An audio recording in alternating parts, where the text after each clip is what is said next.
কত টাকা এটা আইফোন 15 প্রো ম্যাক্স এর ব্লু টাইটানিয়াম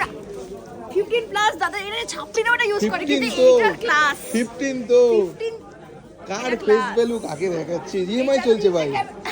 ইএমআই চলছে ইএমআই দেওয়ার ক্ষমতা তোর কি সাবার কি গাড়ি নিয়ে কে এসছে ট্রেনে করে কে এসছে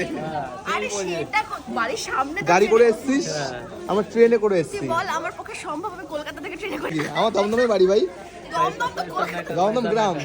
তিথি আর কি যা যা বললো শুনে পুরো গলা শুকিয়ে গেছে আমার, তাই একটু জল খেয়ে নিলাম হালকা করে। আর এই যে দিদি শাড়ি দেখলেই কিনতে ইচ্ছে করে, আর তোমরাই বলো কেনই বা কিনবে না, এত কম দামে এত ভালো ভালো কোয়ালিটির শাড়ি তো কিনবে অবশ্যই না। এই দেখো গাইস জিন্সের প্যান্ট, এখানে জিন্সের স্টার্টিং হয় 700 টাকা থেকে, তার উপর রয়েছে 31 আগস্ট পর্যন্ত 24% করে ডিসকাউন্ট প্রত্যেকটা মালার উপরে। তাহলে ভাই ভাবো দাম কতটা কমে আসছে না। দেখো আমি তো পাঞ্জাবি কিনলাম, জিন্সও কিনলাম, দিদি শাড়িও কিনলো, এখন হচ্ছে আমি কিনবো একটা চেক শার্ট একদম পুরো এখান থেকেই, কারণ ভাই জানি এর থেকে ভাই কম দাম আমি বাইরে কোথাও পাবো না। আর হ্যাঁ তোমাকে তো আমি বলতে ভুলেই গেছি, এখানে চলছে একটা অফার কালী পুজো পর্যন্ত, যারা কেনাকাটি করবে